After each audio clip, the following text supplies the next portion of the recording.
नमस्कार, आप देख रहे हैं बात मुद्दे की। मैं हूं अविनाश। कोरोना संकट लगातार बना हुआ है, अर्थव्यवस्था पर इसका बुरा असर पड़ा है। लॉकडाउन का तीसरा चरण शुरू हो गया है। कई तरह की रियायतें भी दी गई हैं ग्रीन और ऑरेंज जोन में, लेकिन रेड जोन में अभी भी पाबंदियां बरकरार हैं। सवाल यही उठ रहा है कि लॉकडाउन जब खत्म होगा तो उसके बाद क्या, और यही हमारा विशेष लॉकडाउन के बाद, और इस पर हम चर्चा करेंगे। लेकिन चर्चा से पहले देखिए हमारी ये खास रिपोर्ट। कब खत्म होगा लॉकडाउन? क्या 17 मई के बाद सामान्य होगी जिंदगी? लोग फिर से निकल पाएंगे घरों से बाहर? 17 मई के बाद खुलने लगेंगे सभी बाजार? क्या फिर से आबो हवा होगी पहले जैसी? ये सवाल सभी के दिलों में आज हैं और इसका जवाब है पता नहीं। लॉकडाउन बढ़ने या लॉकडाउन कब खत्म होगा, इस पर कोई स्पष्ट संकेत नहीं है। केंद्र ने पहले ही बता दिया है हमें संक्रमण को रोकना है और आर्थिक गतिविधियां भी चालू रखना है। इससे साफ है कि 17 मई के बाद स्थिति में सुधार हुआ तो लॉकडाउन के स्वरूप में बदलाव कर कुछ और छूटें दी जा सकेंगी। पर कांग्रेस सहित पूरा विपक्ष पूछ रहा है 17 मई के बाद होगा क्या? सरकार की क्या रणनीति है? कांग्रेस अध्यक्ष सोनिया गांधी ने बुधवार को लॉकडाउन की अवधि का आकलन करने के लिए कांग्रेस शासित राज्यों के मुख्यमंत्रियों के साथ बैठक की। कांग्रेस अध्यक्ष ने सवाल किया कि यह तय करने का सरकार का मापदंड क्या है कि लॉकडाउन कितने लंबे समय तक जारी रहेगा। इसके साथ ही कांग्रेस ने सरकार पर कई आरोप भी लगाए। मसलन वित्त के मामले में राज्यों की मदद नहीं कर रहा केंद्र। कांग्रेस शासित मुख्यमंत्रियों ने आर्थिक पैकेज की मांग उठाई। बिना जमीनी हकीकत जाने केंद्र ने किया जोन का वर्गीकरण, यह आरोप है कांग्रेस का। जोन के वर्गीकरण से पैदा होगी अव्यवस्था। पीएम ने किसी मुख्यमंत्री के साथ विचार विमर्श क्यों नहीं किया? पीएम राज्यों के लिए आर्थिक प्रोत्साहन पैकेज के बारे में एक शब्द नहीं बोले। अब सवाल उठना लाजमी है, क्या 17 मई के बाद लॉकडाउन खुलेगा या फिर कुछ दिनों के लिए और लॉकडाउन बढ़ा दिया जाएगा? कोरोना की वैक्सीन बनने के बाद ही हालात सामान्य होंगे, ये बड़ा सवाल है। पर इस सब के बीच लोगों का मनोबल बनाए रखना भी सरकार की बड़ी जिम्मेदारी है। सवाल उठना लाजमी है और इन सवालों के जवाब क्या है ये सरकार ज्यादा बेहतर जानती है। News world desk. लॉकडाउन के बाद ये अहम सवाल है। कांग्रेस ने भी कई सवाल किए हैं सरकार से और इस पर चर्चा हम शुरू करते हैं। हमारे ग्रुप एडिटर रिजवान अहमद सिद्दीकी जी हमारे साथ इस चर्चा का आगाज करेंगे। रिजवान जी। करते हैं, आगे बढ़ाते हैं जी। इस चर्चा में हमारे साथ बीजेपी से पाल लोया, कांग्रेस से पांडे और रविंद्र जैन साहब। आपका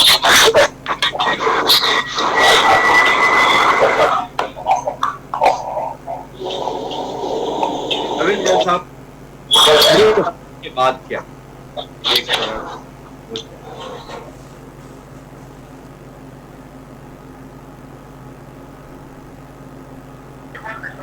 बिल्कुल बिल्कुल आवाज जल्द से जल्द जी बिल्कुल करें। आवाज की कुछ तकनीकी कुछ खामी है जिससे असुविधा हो रही है। जी अब आपकी आवाज क्लियर आ रही है रिजवान जी, आप बोलिए। रविंद्र जी को आवाज नहीं जा रही है ठीक से, आवाज वहां बहुत डिस्टर्बेंस हो रहा है, उसका थोड़ा सा ध्यान रखें। जी जी। रविंद्र जी, क्या लग रहा है कि आने वाले वक्त में 3 चरण हमने देश ने बहुत धैर्य के साथ, बहुत संयम के साथ, ये अलग बात है कि शराबी सड़कों पर उतर आए, सोशल डिस्टेंसिंग का कुछ पालन नहीं हुआ, श्रमिक सड़कों पर है, कुछ लोग तो शराबी और श्रमिकों को एक तरह की एक श्रेणी में देखने लगे हैं। बहुत हास्यास्पद भी है और निंदनीय भी है, ऐसी बहुत ढेर सारी चीजें मीडिया का।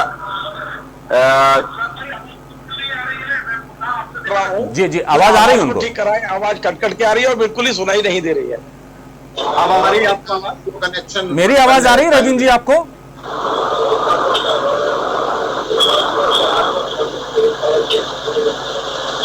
अब आपको आवाज आ रही है रविंद्र जी? हाँ अभी आई आपकी आवाज। तो मेरा सवाल ये था कि 17 मई के बाद क्या? 3 चरण बहुत धैर्य रखा, शराबी पूरी में कर गए, श्रमिकों को एक श्रेणी में रखना चाहते हैं। निंदनीय है ये उनकी सोच। ये हमारे मीडिया की एक जमात जो इस तरह की बात करता है। लेकिन सबसे बड़ी चुनौती है आने वाले वक्त बड़े पैमाने पर लोग बेरोजगार हो गए हैं, बहुत बड़े पैमाने पर लोग। रिजवान भाई, मैं आपके सवाल को समझ पा रहा हूँ, आधा आधा नहीं समझ पा रहा हूँ, क्योंकि आवाज के जो डिस्टर्बेंस है वो लगातार है। क्या मेरी आवाज आप तक पहुंच रही है? आपकी आवाज आ रही है मुझे। देखिए रिजवान, जो आप पूछना चाहते हैं, सवाल ये है कि आज का इंडिया टुडे मैंने पढ़ा है, और इंडिया टुडे ने जिसने भी पढ़ा पूरे देश भर में, निश्चित तौर पे उन्होंने बड़ी मेहनत करके ये आर्टिकल तैयार किया है कि किस किस सेक्टर में कितना ज्यादा बेरोजगारी आने वाली है। ऐसा लगता है कि अगले ये जो एक महामारी आई है, इसकी हमने कोई जगह तैयारी नहीं की है, और तैयारी करते तो शायद कुछ परिणाम अलग होते। लेकिन आज की तारीख में करीब 37 करोड़ लोगों के बेरोजगार होने का संकट हमारे ऊपर आ गया है। 37 करोड़ का आप समझ लीजिए, लगभग 30 से 35% लोग बेरोजगार होने वाले हैं। हालात इतने ज्यादा बदतर हो गए हैं, लेकिन भारत सरकार ने जो गाइडलाइन तैयार की है, या भारत सरकार जो भी आदेश निर्देश जारी करता रहा है, वो सारे के सारे पब्लिक के ऊपर थोपे जा रहे हैं।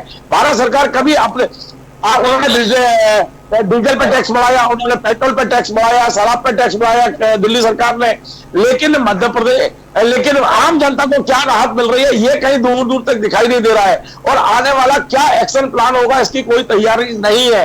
आज जो सोनिया गांधी ने मीटिंग की है अपने तमाम सारे पीसीसी अध्यक्ष और मुख्यमंत्रियों के साथ, उसमें भी यही मुद्दा छाया रहा है रिजवान भाई, कि आखिर इसके लिए एक्शन प्लान क्या है। भारत सरकार ने अभी तक इस बात को स्पष्ट नहीं किया है कि 17 तारीख के बाद हम कब तक जाएंगे।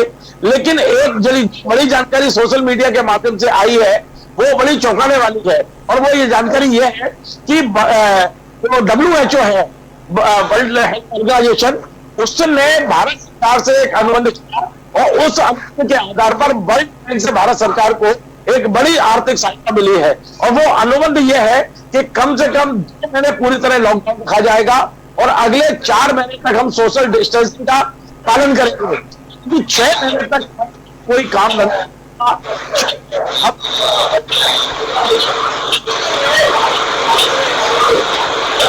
देखिए आवाज डिस्टर्ब हो रही है, बहुत डिस्टर्ब है। पीसीआर से बोलूंगा कि रविंद्र जी की आवाज बहुत डिस्टर्बेंस आ रहा है, उसको ठीक करें।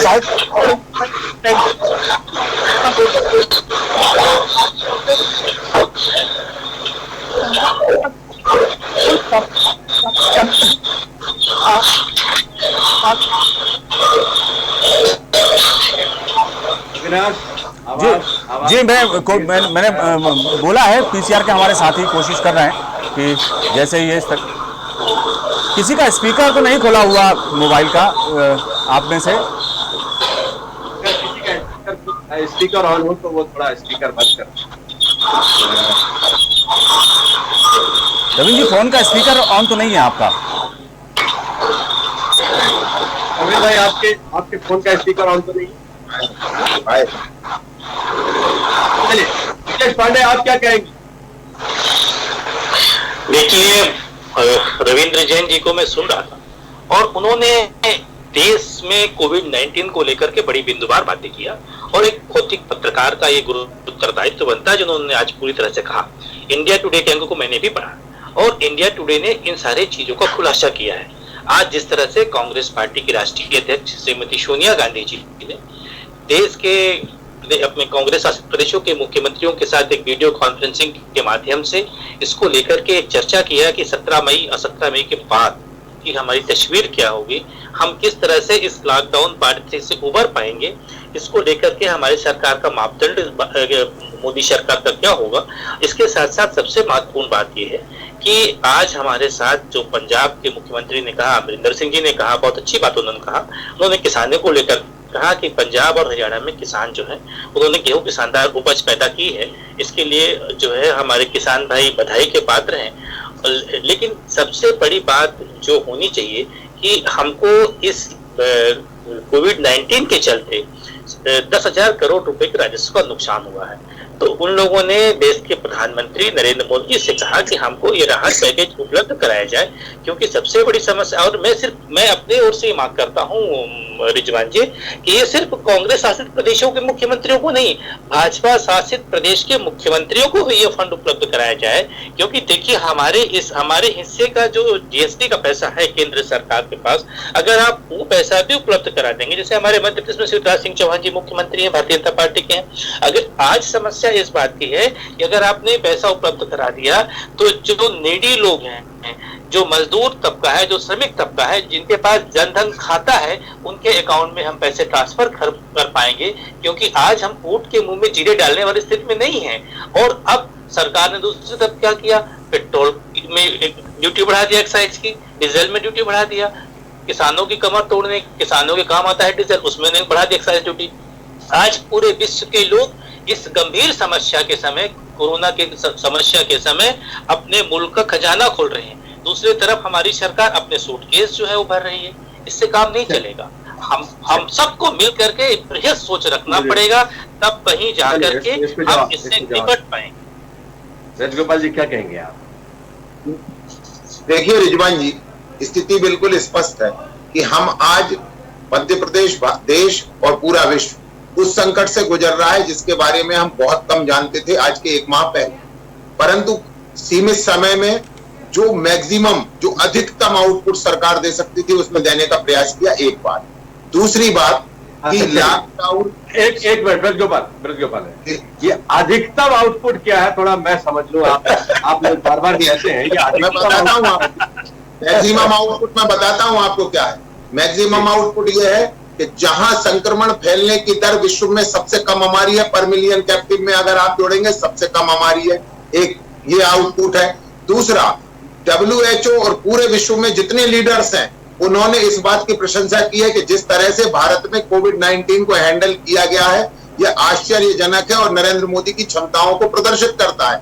दूसरी बात। तीसरी बात, आप ये देखिए कि जिस देश में पीपीई किट नहीं बनती थी, आज हम 2,60,000 पीपीई किट का उत्पादन कर रहे हैं और बहुत निकट, मतलब हफ्ते भर के अंदर हम इस स्थिति में पहुंचने वाले हैं कि भारत की पीपीई किट यूरोप और अमेरिका इस्तेमाल करेंगे। तीसरी बात, जिस N95 मास्क की बात कर रहे हैं हम दुनिया में उसमें लीडर होकर उभरे हैं। हाइड्रोक्सीक्लोरोक्विन में हम पूरे विश्व के 105 देशों को दवा दे रहे हैं। कभी किसी ने नहीं सोचा था ये फरवरी तक, मार्च तक, कि भारत इस मामले में भी अग्रणी हो सकता है। तीसरी बात, जिस मध्य प्रदेश में अभी बात कर रहे थे कि जिस मध्य प्रदेश में 1 अप्रैल को एक टेस्ट संभव नहीं था, आज हम 14 स्थानों पर 2600 टेस्ट प्रतिदिन की स्थिति में पहुंचे। जब ये कोविड का शुरू हुआ था, एक सेकेंड, हाइड्रोक्लोरीन ये आपकी कोई तैयारी नहीं, ठीक। दूसरी बात, आप कह रहे हैं अप्रैल में आप एक टेस्ट नहीं कर सकते थे, 1 अप्रैल इस प्रदेश में। ये जिम्मेदारी किसकी थी? अप्रैल में टेस्ट नहीं करता है। ये जिम्मेदारी जो लोग सरकार चला रहे थे, देश 2 महीने से इससे जूझ रहा है और दुनिया 3 महीने से भी अधिक समय हो गया इससे जूझते हुए। वही कह रहे हैं रिजवान जी। सवाल का जवाब दीजिए साहब। रिजवान जी, इसी सवाल का जवाब आपको दे रहा हूं मैं। गोपाल जी, मेरे सवाल का जवाब दीजिए। देश 2 महीने से अधिक समय से, आप सुन लें। हम आज कह रहे हैं कि अब हमने तैयारी कर जी रिजवान जी, वही सुन लें आप। हम 23 मार्च की अर्धरात्रि में सरकार में आए थे। जिन लोगों के पास फरवरी और मार्च में क्षमता विकसित करने वाली, परंतु हम उनको दोष नहीं देना चाहते। जब आप मध्य प्रदेश में जाएंगे तो बहुत से सवाल खड़े हो जाएंगे। निश्चित बहुत सारे हो जाएं। मैं देश के विषय में भी आपसे चर्चा करना चाहता हूं। पूरे देश में जो तैयारी हमने की, कभी किसी ने कल्पना की थी कि एक सप्ताह में 5,200 से ज्यादा कोच 52,000 बेड के साथ कोविड-19 के लिए वार्ड में तब्दील हो जाएंगे? नहीं हुई थी। वेंटिलेटर इस देश में इतने मौज पर लगाए जा सकते हैं, कभी किसी ने कल्पना नहीं की थी। और तो और हमने तो इस कंपटीशन को भी और आगे करने के लिए 4 मेडिकल इक्विपमेंट पार्क की भी केंद्र सरकार ने घोषणा की। देखिए, सरकार जो अधिकतम कर सकती थी वो किया है। परंतु अभी हम जिस विषय पे चर्चा कर रहे थे कि जिन राज्यों की स्थितियां हैं, जिन राज्यों की खराब स्थितियां हैं, वे अपने कारण भी ढूंढें कि यदि हम 1 माह में इस स्थिति में नहीं रुकते हैं तो राज्य अपनी अर्थव्यवस्था भी देखें। एक बात। दूसरी बात, क्या मध्य प्रदेश एक राज्य नहीं है जहां राज्यों को अर्थव्यवस्था कैसे खर्चीली योजना प्रारंभ की? राज्यों को अर्थव्यवस्था कैसे देखनी? सारा तो आपने जीएसटी में ले लिया जी। शराब और पेट्रोलियम बचा है, राज्य देख रही है उसी में अर्थव्यवस्था। नहीं रिजवान जी, रिजवान जी फिर आपने जीएसटी को ठीक नहीं समझा। जीएसटी में दोनों का हिस्सा बराबर बराबर है। जो एक्साइज जितना राजस्व जिस प्रदेश में केंद्र सरकार को मिलता है उतना ही बराबर राजस्व राज्य सरकार को मिलता है जीएसटी का। क्योंकि यदि किसी वस्तु पर 18% जीएसटी है तो 9% केंद्र के हिस्से का है और 9% राज्य के हिस्से राज्य का 9% दे तो दीजिए। नहीं, राज्य का 9% तो राज्य के पास पहले ही जाता है। ये इस तरह जाता है, बहुत झूठ बोले जाते हैं। ये क्या कहना चाह रहे हैं कि जो हमें राजस्व घाटा हुआ है, जो जीएसटी इनपुट आना था, जो इनपुट हमें नहीं आया है, वो इनपुट हमें केंद्र दे। देखिए इन दोनों बातों को समझिए। आपके हिस्से का इनपुट जमा नहीं है, आपका हिस्से का जो इनपुट आना था वह केंद्र दे, इसकी मांग हो रही है। और मैं इस मांग से पृथक भी नहीं हूं। मैं आपको फिर कहूं, ये केंद्र कोई एहसान तो करेगा नहीं। केंद्र का कमिटमेंट है, ये केंद्र का कमिटमेंट है। जीएसटी लागू केंद्र ने जल्दबाजी में किया, ये आरोप लगाते हैं। बिल्कुल है रिजवान जी, बिल्कुल है रिजवान जी। और हम मैं तो प्रदेश को भी वो पैकेज मिलना चाहिए। मैं ये नहीं कहता हूं कि वो राशि नहीं मिलना चाहिए, परंतु उस राशि के लिए आपको भी, आपने अगर कहीं मांगी है तो उसके लिए प्रतीक्षा करनी चाहिए, एक बात। दूसरी बात, जहां से बात शुरू हुई थी कि लॉकडाउन 3 के बाद क्या, कि लॉकडाउन 3 के बाद क्या, आज 6 तारीख है, 17 तारीख की बात आज आप नहीं कर सकते हैं। कोविड-19 में परिस्थितियां जिस तेजी से बदलती हैं, उस तेजी को इतनी जल्दी से आप उसे प्लान नहीं कर सकते हैं। जिन राज्यों में संख्या घटी थी वहां बढ़ रही है। राजस्थान उसका उदाहरण है, पंजाब उसका उदाहरण है कि वहां पिछले 2 दिनों से मरीजों की संख्या में वृद्धि हुई है। परंतु महत्वपूर्ण ये नहीं है, राज्यों को केंद्र मदद करना चाहिए और निश्चित केंद्र मदद करेगा, क्योंकि भारतीय जनता पार्टी और नरेंद्र मोदी जी की सरकार इस तरह से काम नहीं करेगी। और जो भी पैकेज आएगा वो सबके लिए आएगा। कोई ऐसा नहीं है कि उसमें कांग्रेस को मान लिया जाएगा। योजना आपकी दूरदृष्टि, उस पर बहुत ढेर सारे सवाल है, फिर लौटूंगा, फिर पूछूंगा जी। क्या कहेंगे रविंद्र जी? सारी तैयारियां बहुत अच्छी कर ली थी, पूरी दुनिया की थपथपा रही है, बहुत अच्छा कर लिया था, सब अच्छा था। हम तो जांच भी नहीं कर पा रहे थे, बीच में तो लंबे समय तक जांच ही रुक गई थी, इसलिए कि हमारी वो जो हमने किट मंगाई थी वही फेल हो।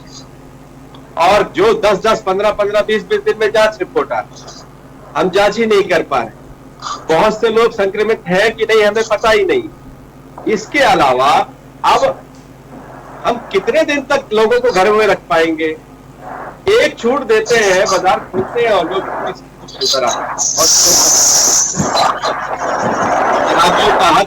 हद हो गई भी लगी। ये लेकिन ये धीरे धीरे लोग बात पे जाते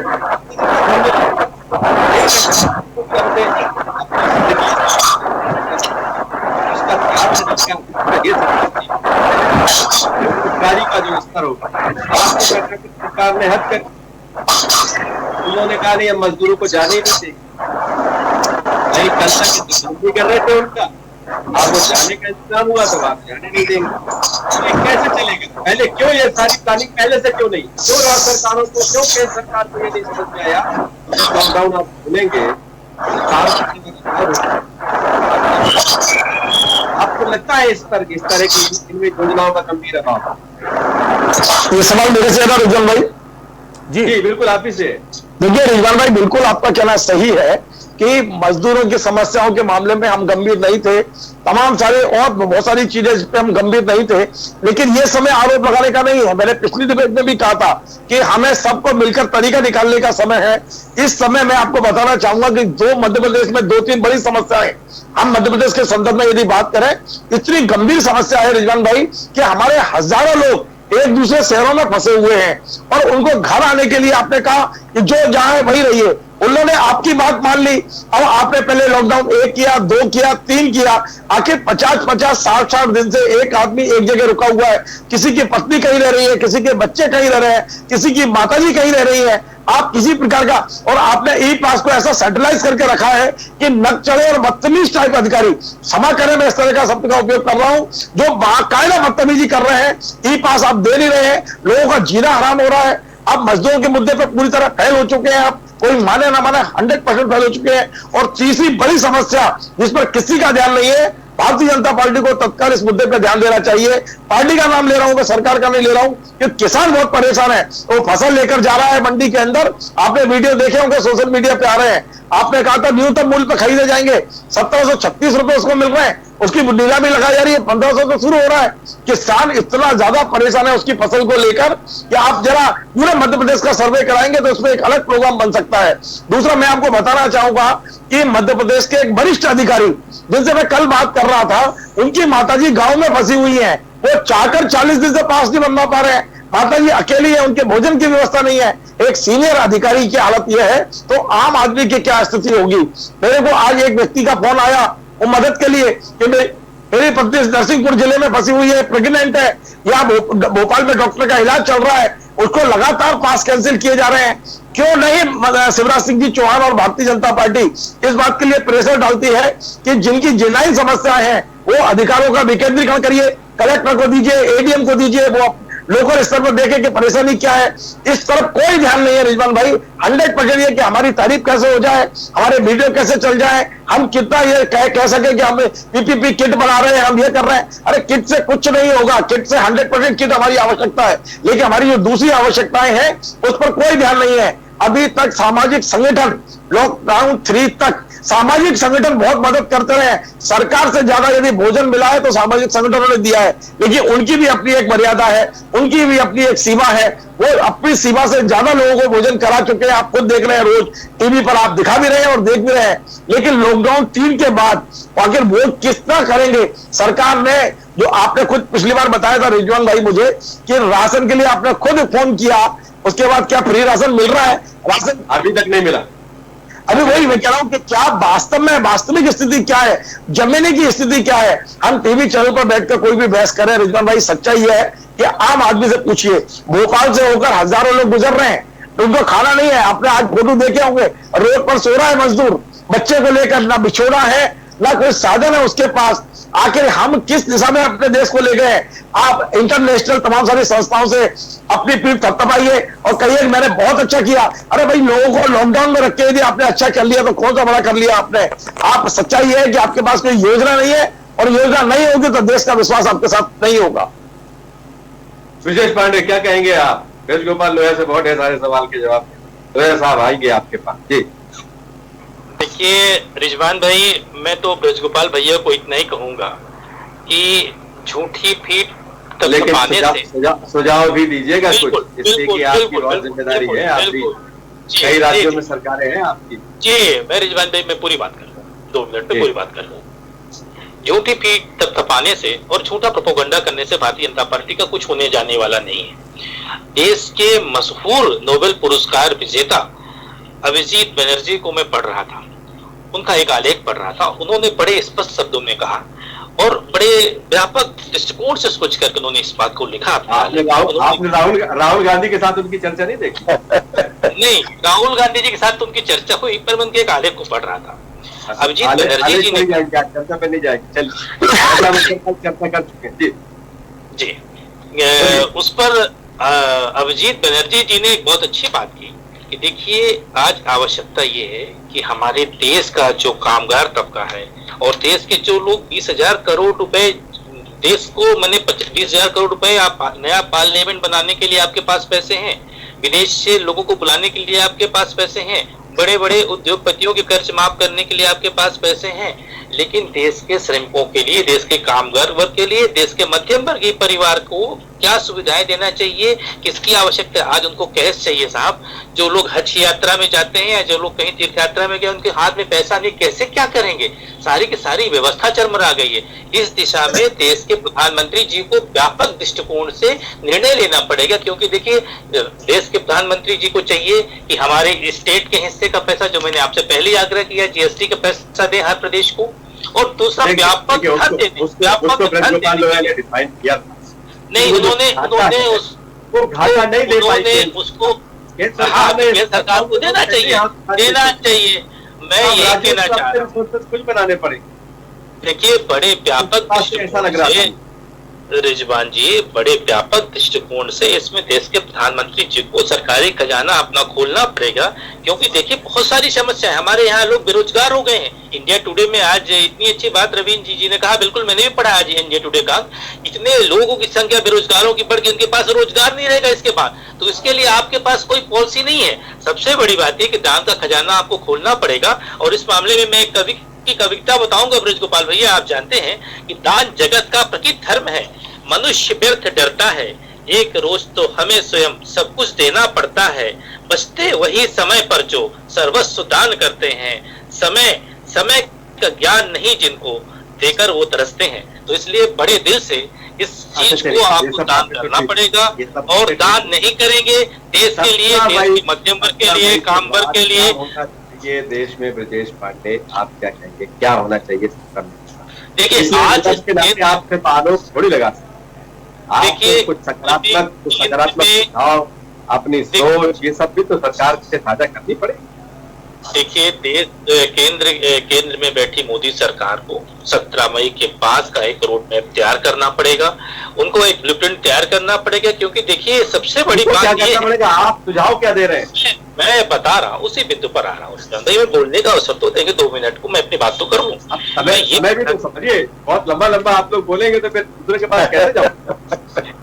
जी देखिए ऐसा है कि 40 करोड़ लोगों के अकाउंट में अगर आप पैसे नहीं डालेंगे तो वो बेचारे टूट के बिखर जाएंगे, सबसे पहली बात।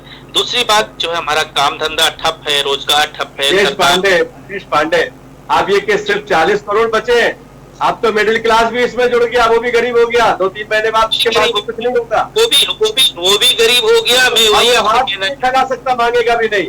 रविंद्र में कहीं हाथ और आप हाथ फैलाने थोड़ी जाएंगे किसी से। नहीं, मैं उस 40 करोड़ के अलावा मध्यम वर्गीय को अगर मैं जोड़ के कहूंगा तो मैं आपसे यही कह रहा हूं कि आज देश के प्रधानमंत्री जी को गरीबों की चिंता करनी पड़ेगी। आरबीआई जो अलग अलग बातें रोज कर रही है उसको बैठ करके बैठ के फाइनल करना पड़ेगा।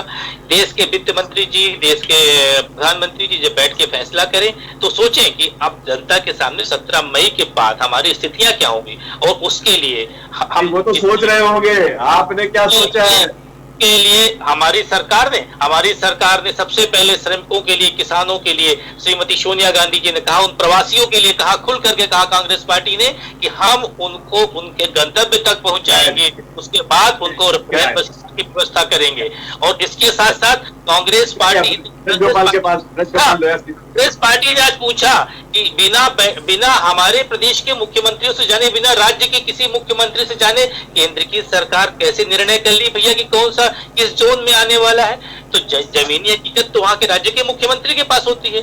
तो केंद्र को तुगलकी फैसले से बचना पड़ेगा, और जब तक आप नहीं बचेंगे तब तक आप इसका सही सार्थक उपाय नहीं ढूंढ सकेंगे। कुछ कह रहे हैं 17 मई के बाद क्या होगा, कैसे करेंगे? ये जो गरीब थे, ये तो गरीब से बेरोजगार हो गए, सड़कों पर आ गए, अपने अपने घर जाने के लिए भटक रहे हैं, कोई काम धंधा नहीं है। अब ये है वो जो कल तक उनसे मुंह मोड़े हुए थे, अब उनको उनकी जरूरत महसूस होने लगी तो वो कह रहे हैं, मुख्यमंत्रियों के भरोसे कह रहे हैं कि नहीं, वो जा नहीं सकते वापस अपने घर। पहले उनका इंतजाम नहीं किया, उनके बारे में सोचा नहीं, कोई रणनीति नहीं बनाई, कोई बात नहीं, कोई भरोसा नहीं दिलाया। अब उनको कह रहे हैं कि आप जा नहीं सकते हैं, नहीं आपको यहाँ रहना ही पड़ेगा। अभी तक कल तक तो कहते थे ये बोझ है, अब रहना ही पड़ेगा।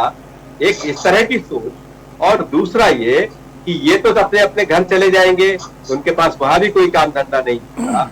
इसके अलावा वो जो मिडिल क्लास लोग कह रहे हैं 30% के आसपास ही ऑफिस में उपस्थितियां होंगी, जाहिर है बहुत ढेर सारी ये भी छटनियां होंगी। और ये जो नौकरी पेशा लोग हैं, खासतौर से निजी क्षेत्रों में काम करते हैं, ये भी बहुत बड़े पैमाने में इस समस्या के चलते बेरोजगार होंगे। वैसे ही पहले स्थिति अच्छी नहीं थी, हम बेरोजगारी की जिस स्थिति में थे आजादी के बाद पहली बार उतनी दुर्गति थी। अब और कई तरह की सारी तरह की चीजें अब और बहुत ढेर सारे देश में। रिजवान जी, मैं आपको बात कहूँ आपसे, मैंने पूरी बातें सुनी है। इसमें सबसे महत्वपूर्ण बात यह है कि लॉकडाउन 3 का निर्णय प्रधानमंत्री जी ने सभी मुख्यमंत्रियों को ये कहा था कि लॉकडाउन का तीसरा चरण कैसा हो ये आप तय करें। ये लॉकडाउन पूछा था, सुनिए तो पूरी बात कर रहे हैं। पूरी बात रिजवान जी, आप पूरी बात सुनिए। आज ही तेलंगाना के मुख्यमंत्री का बयान भी आप सुनो। दया जी, एक मिनट मेरी बात। आपने दे दिए और पूरी 4 घंटे में आपने सवाल तो उसी समय होगा। बुनियाद में क्या है, सवाल वहीं से शुरू। जी आप मेरी बात पूरी कर लेने दीजिए कि लॉकडाउन 3 की जिम्मेवारी मुख्यमंत्रियों को दी गई थी कि किस तरह से वो तय करेंगे उन अपने अपने राज्यों में एक बार। दूसरी बात, आज आप तेलंगाना के मुख्यमंत्री के चंद्रशेखर राव का बयान सुना होगा कि उनके यहाँ उन्होंने लॉकडाउन 29 मई तक बढ़ा दिया है और आज ये भी कहा है कि हम हर परिस्थिति से निपटने तैयार हैं, हम बेहतर स्थिति में। दूसरी बात, तीसरी बात मैं बताऊं आपको, अभी ये बार बात हो रही थी, विदेश से आने वाले लोग फ्री में नहीं आ रहे हैं, विदेश से आने वाले लोगों को किराया सूची जारी कर दी है। नियमित किराए से भी अधिक किराया देकर विदेश में फंसे लोग भारत में आ रहे हैं। ब्रिटेन से मुंबई का किराया 50,000 रुपए तय किया गया है। तो ये इस तरह से ब्रजेश जी जो आप आरोप लगाते हैं, पहले उनकी थोड़ा अध्ययन कर लीजिए कि वो आरोप में दम नहीं है। ये आपकी पार्टी में माननीय राष्ट्रीय पूर्व राष्ट्रीय अध्यक्ष जी का विषय था, बिना अध्ययन के चर्चा करना। मैं जो भी बोलता हूँ वो पूरे कोरोना के साथ बोलता हूँ, बातें बोलता हूँ। किसानों की बात हो रही है,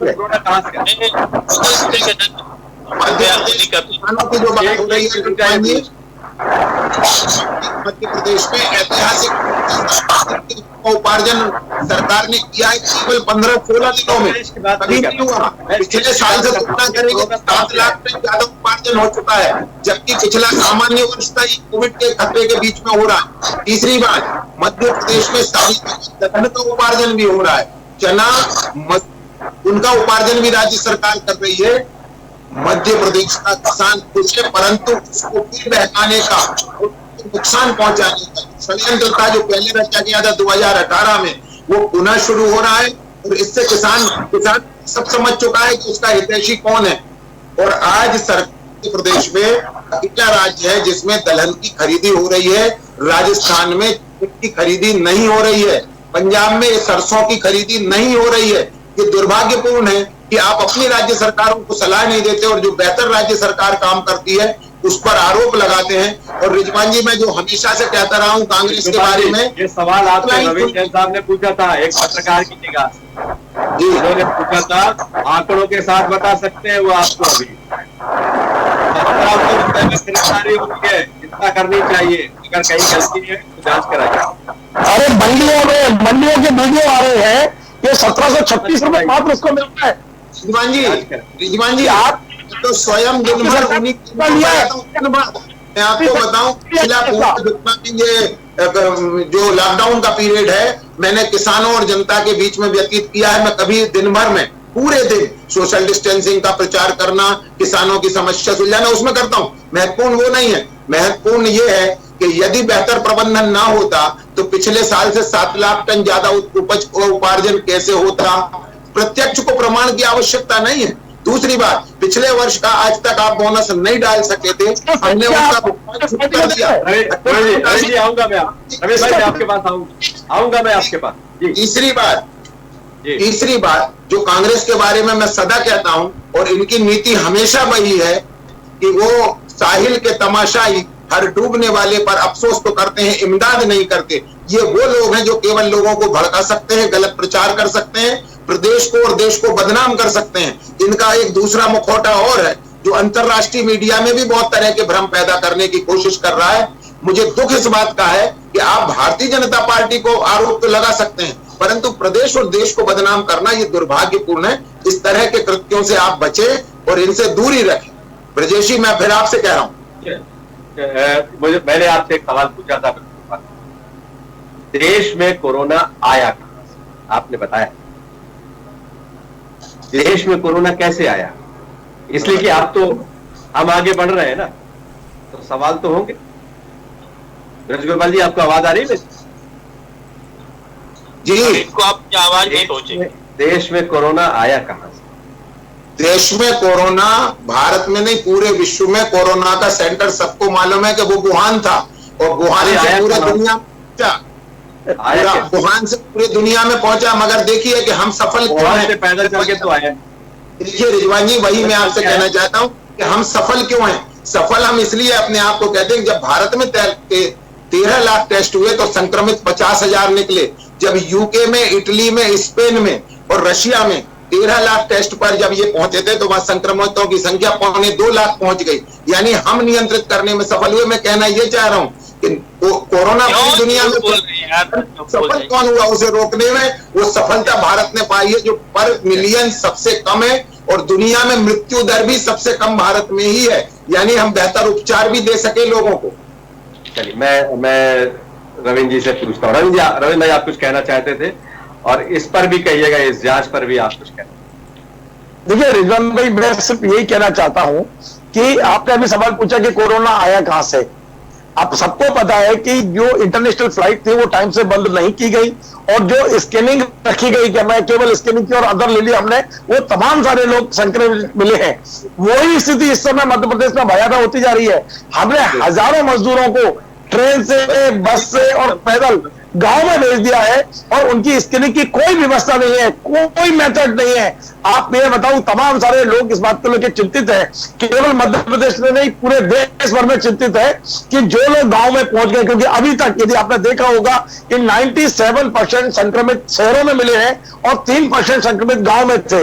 लेकिन जिस तरह से ग्रामीण क्षेत्र में अब मजदूर पहुंचा है और उसका ना तो कोई क्वारंटाइन की व्यवस्था है, ना ही आइसोलेशन की व्यवस्था है, ना ही स्कैनिंग की व्यवस्था है, ऐसी स्थिति में आखिर हम कल क्या होने वाला है इसे लेकर चिंतित है। अब जो बात की जा रही है ना कि सोशल स्प्लिट होने वाला है, यदि बहुत तेजी से यदि फैला, जैसे कि हम भोपाल में देख रहे हैं कि जागीराबाद में 700 से ज्यादा निकले हैं, मंगलवार में करीब 50 से ज्यादा एक गली में निकले हैं। यदि इस तरह की स्थिति ग्रामीण क्षेत्र में हो गई तो संभालना बहुत मुश्किल होगा। आपने रिजवान भाई शुरुआत में जो चाइना में बैठे हुए हमारे भारतीय लोग, उन्होंने जो वीडियो भेजे थे उन्होंने यही बात कही थी कि शहरों में तो एक बार आप संभाल लेंगे, लेकिन यदि ये गांव में फैल गया तो संभालना बहुत मुश्किल होगा। हम कहीं ऐसी जगह तो उस दिशा में आगे तो नहीं बढ़ रहे हैं, इसे लेकर चिंता होना चाहिए, जो हमें कहीं दिखाई नहीं दे रही है। बहुत बढ़िया बात कही थी। लास्ट एक शब्द और बोलूंगा मैं आपको, रिजवान भाई, एक शब्द लास्ट बोलूंगा जी, कि मैं ये कहना चाहता हूं कि लॉकडाउन 1 और लॉकडाउन 2 में यदि माननीय प्रधानमंत्री जी सामने आ सकते हैं तो क्या कारण है कि लॉकडाउन 3 में प्रधानमंत्री सामने नहीं आए? प्रधानमंत्री देश को आके क्यों नहीं भरोसा दिला रहे हैं कि चिंता मत करिए मैं हूं? ये इस बात के लिए अचानक प्रधानमंत्री का फ्रेम से गायब होना, ये भी आम जनता के लिए चिंता का विषय हो गया। रिजवान भाई क्या कहेंगे ब्रजेश पांडे?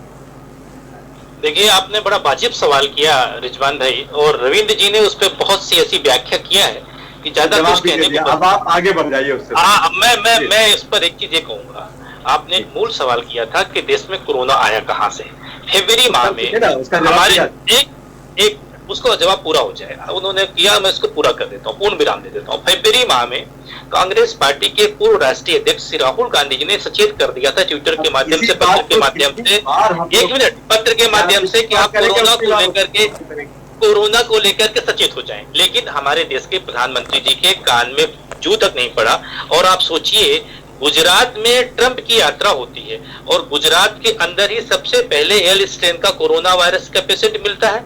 आज एल स्ट्रेन और एस स्ट्रेन दो ही कैटेगरी के कोरोना वायरस पेशेंट है देश के अंदर। और ये सबसे अधिक कौन लोग लेकर के आए? अमेरिका के प्रवासियों ने लेकर के आया। जब उनकी मीटिंग हुई, जितने इन्वेस्टर मीट हुई, जितने बड़े बड़े कैपिटलिस्ट आए, इंडस्ट्रियलिस्ट आए, उन लोगों को उसके शुरुआती लक्षण थे, बाद में फैलता गया। और एल स्ट्रेन इतना खतरनाक कोरोना का वायरस होता है जिसका कोई इलाज नहीं होता है, उसमें सीधे मृत्यु ही होती है। और ये सब लेकर के कौन आया? ट्रंप जी। उनका फोकस किस में था? अपनी ट्रंप जी को गुजरात यात्रा कराने में था। महत्वपूर्ण बात यह है कि जब विपक्ष के पार्टी का, जिसका काम ही होता है सत्ता पक्ष को आईना दिखाना, कह रहे हैं आप बदनाम कर रहे हैं, जब अरे वो गलत कह रहे हैं। इनकी तो स्थिति हो गई है, इनकी यहाँ स्थिति हो गई है कि राजा बोला रात है, रानी बोली रात है, मंत्री बोला रात है, संतरी बोला रात है, और ये सुबह सुबह की बात है। ये लोग तो पल में तोला पल में माशा की तरह है। कोई इनका इंफ्रास्ट्रक्चर नहीं है, कोई इनका ज्योमेट्रिकल प्लान नहीं है, कोई इस देश को लेकर के, देश की बुनियाद को लेकर के, देश की अर्थव्यवस्था को लेकर के इनका कोई अभी तक ब्लूप्रिंट तैयार नहीं हुआ। ब्रजेश पांडे, आप कोरोना के विस्तार के कारणों में गए, आप गुजरात भी गए, लेकिन जमातियों पर नहीं बोलते हैं आप लोग कुछ। क्या नहीं, मैंने आपसे कहा, हमने कहा कि देखिए, हमने आपसे यही कहा कि गुजरात पे मैंने इसलिए कहा कि आपने एक सवाल किया, अच्छा सवाल किया कि देश में कोरोना आया कहां से, शुरुआत कहां से हुई, मूल बिंदु पे मैं गया। जो आदरणीय रविंद्र जी ने बहुत कुछ स्पष्ट किया था, मैं उस मूल बिंदु पे गया और मैं ये कहना चाह रहा हूँ, शुरुआत गुजरात से होती है देश के अंदर। जमाती नियों ने कोरोना फैलाया या नहीं फैलाया ये बात का विषय है, लेकिन सबसे पहले कोरोना का वायरस लेके इस देश में आया कौन इस मुल्क के अंदर? वो अमेरिका के हमारे प्रवासी लोग थे। तो मेरा कहना ये है, जितने और ये जो आप बदनाम कर रहे हैं देश को पूरी दुनिया में, जैसा भी आरोप लगा रहे थे कि कांग्रेस का मुखौटा दूसरा मुखौटा है और वो पूरे देश में बता रहा है, बदनाम कर रहा है पूरी दुनिया में भारत को, जबकि सब जगह से पीठ थपथपाई जा रही है, भारत सब जगह शाबाशी मतलब एक मॉडल की तरह पेश किया जा रहा है।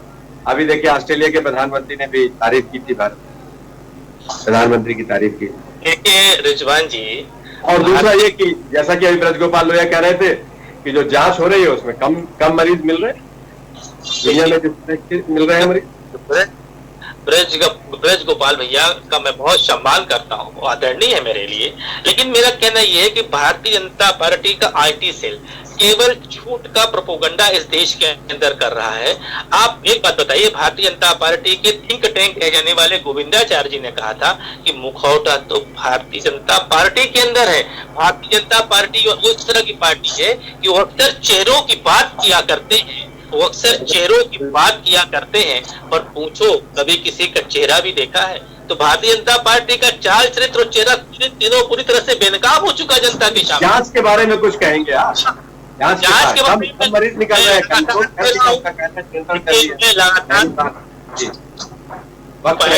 जहाँ पर भारतीय जनता पार्टी की सरकारें हैं, सही टेस्टिंग पहुंची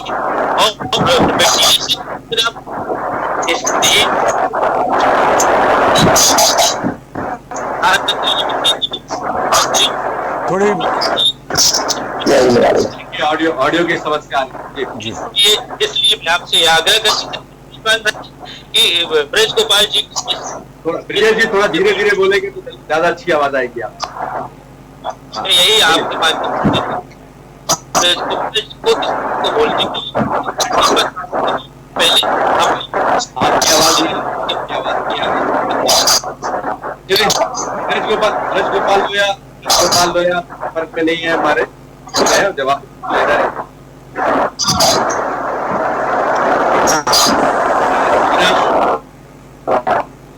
देखिए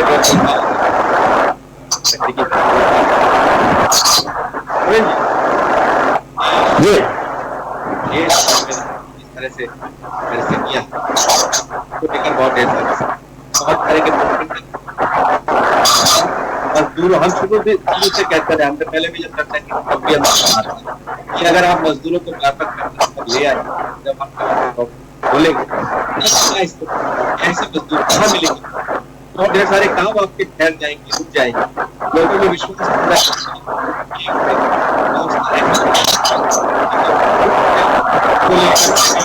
अपनी जान को लेकर और बहुत योजना नहीं बना पाए हैं। नाटक किया तो जबरदस्त आनाशाही है, जबरदस्ती मजदूरों को सारी यात्राएं चलाएंगे चीजों को, लोगों में विश्वास देखिए आपकी आवाज जल्दी बहुत आधी अधूरी आई है, लेकिन मैं जितना समझ सका हूं उसका मैं जवाब देने की कोशिश कर रहा हूं।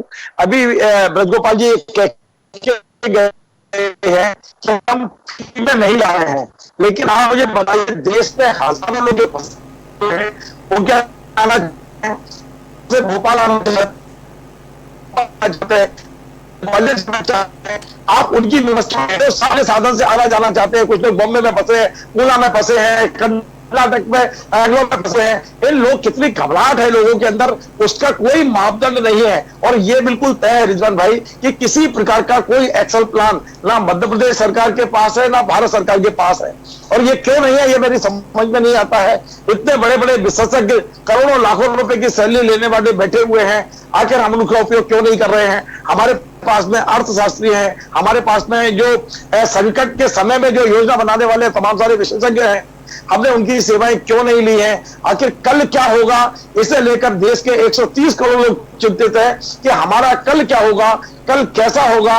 अभी एक और बड़ी बात है, और शायद मेरे मित्रों भी इस पर प्रकाश डाल सकेंगे कि सबसे गंभीर बात यह है रिजवान भाई कि मध्य प्रदेश में लगभग 250 मरीज ऐसे हैं जो वेंटिलेटर पर हैं। मुझे पता नहीं कि इस खबर को किस तरह से एक छुपा के रखा गया है या बिल्कुल सही है, बिल्कुल उसको सही है। आगे नहीं आने दिया जा रहा है।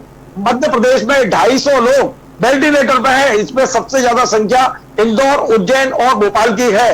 यानी कि हम ये मानते हैं कि अगले कुछ दिनों में ये 250 लोग हो सकता है कि इनमें से आधे से ज्यादा या ज्यादातर लोग हमारे बीच हैं। इसे लेकर चिंता किसको करनी होगी? हम कब तक प्रचार के बहस में लगे रहेंगे? कब तक हम जमीनी हकीकत को नहीं समझने की कोशिश करेंगे? सवाल यह है कि एक अस्पताल में, उज्जैन के अस्पताल में अव्यवस्था होती है,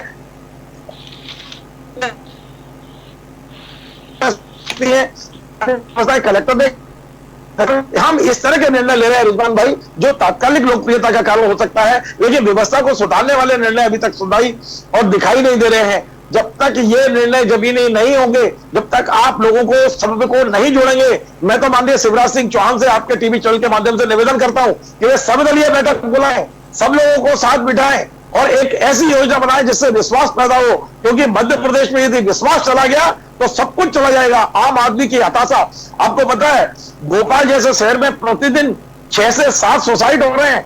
ये सुसाइड क्यों हो रहे हैं? किसी को शौक नहीं है आत्महत्या करने का, कहीं ना कहीं भविष्य को लेकर आदमी चिंतित है, कुछ लोग डिप्रेशन में जा रहे हैं। आखिर शराब की दुकानों पर भीड़ क्यों?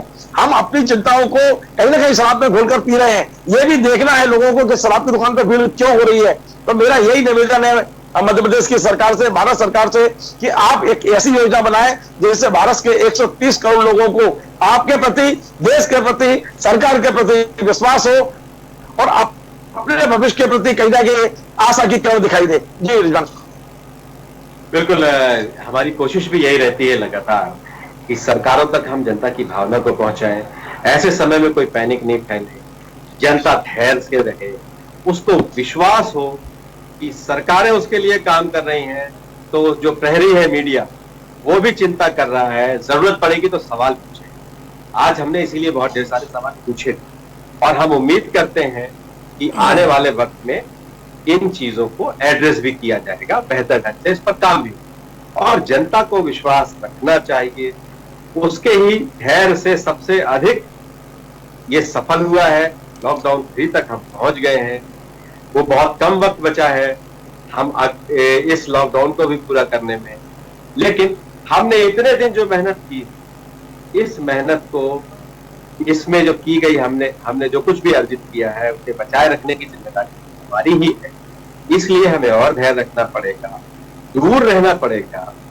मैं जैसा जिक्र कर रहा था आप लोगों से कि कुछ जब मैं घर से निकलता हूं तो रास्ते में कई ऐसी बस्तियां भी हैं जो सघन घनी बस्तियां, और जहां शिक्षा अपेक्षाकृत कम, वहां मैं देखता हूं कि शाम हो या सुबह हो, दोपहर, लोग बहुत नजदीक बैठे होते हैं। फिजिकल डिस्टेंसिंग बेहद महत्वपूर्ण है, लेकिन जब हम राजधानियों में ही लोगों को इसके लिए अवेयर नहीं कर पाए, हम उन्हें वहां नहीं समझा पा रहे कि फिजिकल डिस्टेंसिंग बनाइए, या लोग समझना नहीं चाहते। ये भी है, जनता के साथ भी कुछ इस तरह की सोच करते हैं कि वो बहुत ढेर सारी चीजों को शायद उतनी गंभीरता से नहीं लेते। जब संकट खुद पर आता है उससे पहले तक हम सब मान के चलते कि नहीं, हमको नहीं होने वाला, बाकी सबको होगा, तो ये मुसीबत हमको नहीं आने वाली है। इस मुसीबत से सावधान रहिए, थोड़ा दूरी भी बनाइए। लेकिन लग रहा है लगातार इस तरह की चीजों पर लोग भी उतना गंभीरता दिखाएंगे तभी ये सक्सेस होगा। ब्रजेश पांडे, आप कुछ कहना चाहते हैं? कहिए। मेरी कोशिश लगातार ये है कि ब्रज गोपाल लोहिया जुड़ जाए, इसलिए कि सवालों के जवाब तो उन्हीं। देखिए रिजवान जी बहुत अच्छी बात जैन साहब ने अभी उठाई। मध्य प्रदेश की सरकार लगातार कोरोना संक्रमितों के आंकड़े छुपा रही है, क्योंकि आज देखिए देश में 50,000 से ज्यादा लोग जो है इसके संक्रमण में आ चुके हैं, और पिछले 24 घंटे के अंदर जो है 126 लोग जो है वो काल के पूर्वगार में समा चुके हैं। मेरा कहना ये है कि क्या जरूरत थी, जब थोड़ी सी कंट्रोल की स्थिति बन रही थी, आपने शराब के ठेके खोल दिए। शराब के ठेके खोलने का सबसे बड़ा नुकसान जो आने वाले समय में वैज्ञानिकों की टीम भी कह रही है बार बार, हमारी कम्युनिटी ट्रांसमिशन का खतरा बढ़ गया है देश में। पहली बार ऐसा हो रहा है कि जब 200 से ज्यादा ऊपर लोगों की मौतें हो गई 24 घंटे के अंदर, देश में पहली बार ऐसा हुआ है। लोग सोशल डिस्टेंस मेंटेन नहीं कर रहे हैं। एक बार आपने जो है वो WHO की गाइडलाइन का पालन कर रहे हैं, दूसरी तरफ आप जो है सोशल डिस्टेंस मेंटेन नहीं कर रहे हैं। आज हम बार बार आपसे कह रहे हैं कि जो देश के अंदर बाल काटने वाले लोग हैं, नाई, वो तबका पूरी तरह से बेरोजगार हो गया है। सरकार को चाहिए कि उनको 10,000 रुपए के, वो इस समय उनकी सबकी दुकानें बंद हैं, ड्राइवर उनकी गाड़ियां बंद है, उनको सरकार को पैसे देना चाहिए। और सबसे महत्वपूर्ण बात यह है जो लघु कुटीर उद्योग जो इस समय बंद होने की स्थिति में पहुंच गए हैं, सरकार उनकी भी आर्थिक मदद करे। और सबसे बड़ी बात यह है कि मैं आपको एक घटना बता रहा हूँ, हमारे हिंदू धर्म शास्त्र में जब कोई किसी की डेथ होती है तो उसकी अंत्येष्टि जो होती है, अंत्येष्टि के बाद उसकी सब लकड़ियां जैसे होती है, सब लकड़ियां के बाद पार्थिव शरीर की सब लकड़ियां के बाद उसकी हड्डियां विसर्जन के लिए संगम में जाती हैं। इलाहाबाद में, हम लोग यूपी के अंदर इलाहाबाद में संगम में प्रभावित की जाती है। तो कई लोगों की सोचिए कि जो लकड़ियां है, मतलब अस्थियां हैं, वो उसके अंदर मटके के अंदर पीपल के पेड़ में टकी पड़ी हैं। प्रशासन इस बात की अनुमति नहीं दे रहा है कि हमारे रीवा सतना के लोग इलाहाबाद जाकर के उनकी गंगा में जी में अस्थियां विसर्जित कर सकें। ये छोटी चीज है, बुनियादी चीज है। मध्य प्रदेश सरकार को, केंद्र सरकार को इस समय काम करना चाहिए, क्योंकि आप लेकिन ये बताइए ब्रजेश, ये बताइए कि पूरे देश भर में लोगों की मृत्यु हो रही है, पूरे देश भर में इस तरह के क्रियाक्रम हो रहे हैं। अब जब आप ये चाहते हैं, आप एक रीवा का जिक्र से काम तो चल नहीं सकता, पूरे देश भर से लोग जाना चाहते हैं, और जब पूरे देश भर से लोग संगम पर इस तरह के नदियों के घाट पर, गंगा घाट पर जाएंगे अस्थि विसर्जन करने, तो वहां तो बहुत भीड़ लग जाएगी। तो फिर यही समस्या होगी। आस्था अपनी जगह, लेकिन जब मंदिरों के पाठ बंद, मस्जिदों में इबादत, जाहिर है ऐसे में हमको धैर्य रखना पड़ेगा। आसपास जो चीजें साधन होगा या रिजवान जी, आप मुझको एक बात ये समझा दीजिए कि इस देश के अंदर मंदिरालय के द्वार खोलने के लिए सरकार के पास नीति है। शराब की दुकानों में जिस तरह से कल बेबड़े गए और शराब लेकर क्या एक आदमी को 5-5 बोतल शराब मिल रही है, वहां सोशल डिस्टेंस अच्छे से मेंटेन हो रहा है। आप मेरी बात को समझिए गंभीरता से कि हर चीजों को, जो देश की मूलभूत समस्या है, जो रोजी रोटी से जुड़ी समस्या है, सरकार को उसकी बुनियाद पे ध्यान देना पड़ेगा। सोचने वाली अगर वो जो उसके पत्ता है, जो मंदिरालय में जाकर के आप कील कराकर तोड़े आप, तो मतलब कह रहे हैं कि मेंटेन नहीं हो रही है। आज चले मैं आपको रोकता हूँ, रविंद्र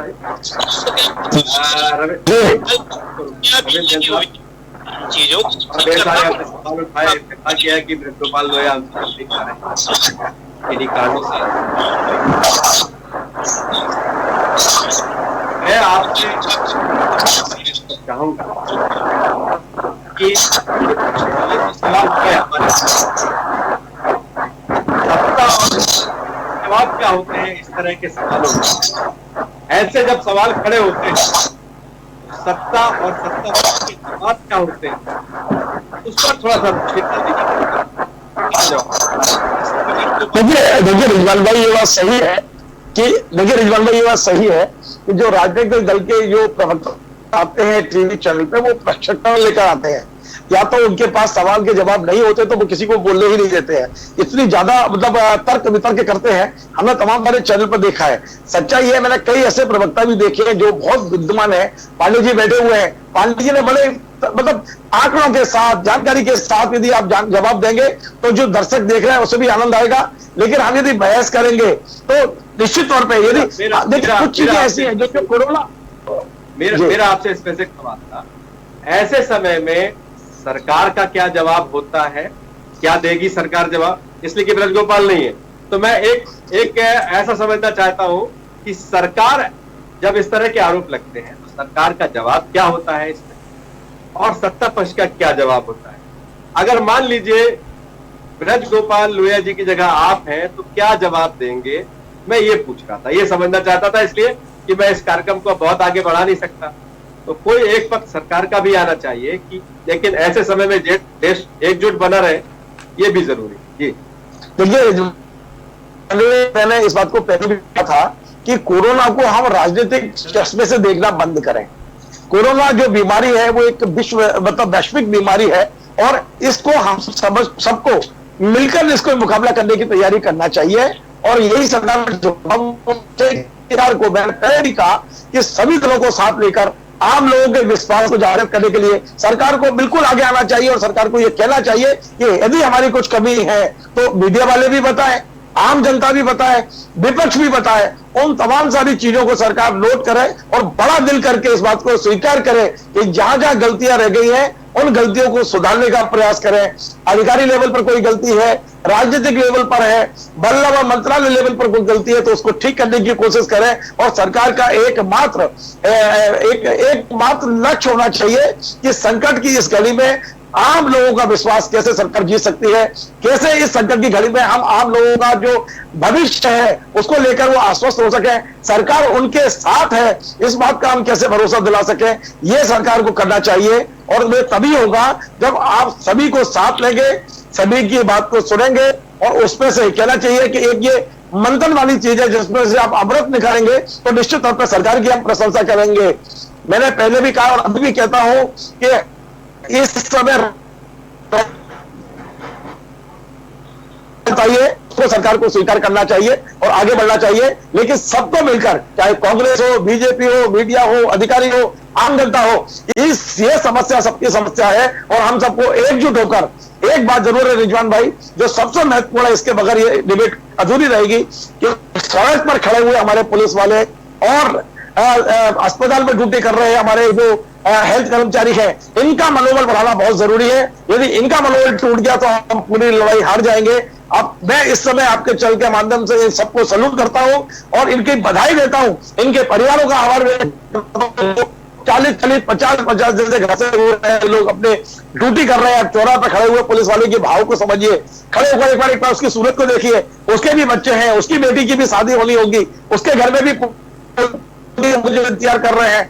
हम लोग घर में बैठे हैं, हम बड़े आराम से बोल लेते हैं सोशल डिस्टेंसिंग रखिए, लेकिन वो बेचारे जो ड्यूटी कर रहे हैं हमें निश्चित तौर पर उनका भी हौसला अफजाई के लिए जितना बन सके वो काम करना चाहिए। जी रिजवान भाई, बिल्कुल इनके लिए आज उत्तर प्रदेश सरकार ने कानून था वो भी पास कर दिया है, सजा का भी प्रावधान है। इस तरह के लोगों के साथ भी लोग बल प्रयोग करेंगे या जो अपनी स्थिति पैदा करेंगे उसके लिए भी किया है और होना भी चाहिए। ऐसे समय में लोगों को भी समझना चाहिए कि ये जो कुछ भी कर रहे हैं आपके मुद्दे के लिए और उनका साथ दीजिए, उनकी मन स्थिति भी समझिए। आप अपने मानसिक अवसाद को बहुत बढ़ा चढ़ाकर सोचते हैं, लेकिन उनके अवसाद के बारे में भी सोचिए। न सोने का ठिकाना है, न खाने का ठिकाना है, न घर वालों का सपोर्ट है। सपोर्ट से मेरा आशय यह है कि चेहरा भी नहीं देख पाते हो, कभी अगर घर जाते भी हैं तो घर के बाहर डेयरी में बैठकर चाय पीकर वापस आ जाते हैं। बहुत से लोग हैं हमारे भी, बहुत से परिचित, बहुत दोस्त हैं।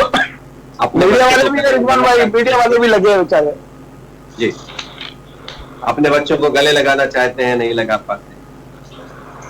बिल्कुल एक ऐसा मौका है, कुछ रमजान का महीना भी चल रहा है तो लोग रोजे भी रखे हुए हैं और वो भी आपने एक बहुत अच्छी खबर लिखी थी रविंद्र भाई, मैंने देखा था भोपाल के जो डीआईजी हैं उनके बारे में कि वो 18 घंटे ड्यूटी कर रहे हैं और रोजा रख के ड्यूटी कर रहे हैं। सब लोग अपना भरपूर दे रहे हैं जो दे सकते हैं और उनकी भी जान है, उन्हें भी जहान चाहिए, इसलिए कि अगर जान है तभी तो जहान है, उन्हें भी जहान चाहिए। लेकिन उसके लिए आपकी खातिर अपने को दांव पे लगा रहे हैं। सरकारों से हम उम्मीदें करते हैं कि एकजुट होंगे, संकट के समय में तो इकट्ठे हो ही जाते हैं। बहुत सियासत में हमने वो बातें सुनी है कि जब बाढ़ आती है तो एक पेड़ पे सांप, बिच्छू, बंदर सब इकट्ठे हो जाते हैं। तो मत बनिए आप सांप, बिच्छू, बंदर साहब। राजनीतिक विरोध करने के लिए इस तरह की बातें हम करते थे, लेकिन इंसान ही बनिए। जब संकट का समय होता है तो नाक तक पानी आने तक तो हम प्रतीक्षा करते हैं, नहीं तो ऊंचाइयों पर चढ़ने की दूर करते हैं। कोशिश कीजिए, एकजुट हो जाइए और सब मिल जाए। आरोप प्रत्यारोप करने का तो बहुत मौका मिलेगा। सियासत का वक्त है, मैं नहीं कहता, लेकिन गंदी सियासत का वक्त नहीं है। राजनीति कीजिए, लेकिन देश को उबारने के लिए आर्थिक नीति भी। आप दोनों हमारे साथ जुड़े, ब्रजगोपाल लोहिया भी हमारे साथ जुड़ते हैं। आप सबका बहुत बहुत अविनाश जी, बिल्कुल सही कहा आपने रिजवान जी। और जो लब्बो लुआब चर्चा का यही है कि एक भरोसे का, एक विश्वास का वातावरण हमारे देश में, हमारे प्रदेश में बने, क्योंकि जनता इस वक्त जो है जाहिर तौर पर तनाव में है, अवसाद में लोग आ रहे हैं, और उस अवसाद से निकलने के लिए ज़रूरी है कि सरकार भी उन पर इस तरह से कोई अपनी रणनीति बनाए, इस तरह का अपना भरोसा उनको जताए कि वो उनके साथ है, बराबर उनके हर सुख दुख में वो शरीक है। ये भरोसे का माहौल हमारे लिए बहुत ज़रूरी है इस वक्त, और यही हमारी कामना भी है कि लोग भी इस बात को समझें कि सरकार जो कुछ भी कर रही है उनकी बेहतरी के लिए कर रही है। और ये संकट की घड़ी है, ये भी निश्चित ही टल जाएगा ये संकट भी, और फिर जाहिर तौर पर ज़िंदगी सामान हो जाएगी, यही हमारी उम्मीद है। और आप सभी का बहुत बहुत शुक्रिया इस चर्चा में भाग लेने के लिए। लॉकडाउन के बाद अब क्या स्थिति बनती है, यही इस वक्त बड़ा सवाल देश में बना हुआ है, और सभी चिंतित हैं, सरकार भी चिंतित है और आम जनता भी चिंतित है कि आखिर लॉकडाउन के बाद क्या। फिलहाल दीजिए इजाज़त, बने रहिए हमारे साथ। नमस्कार।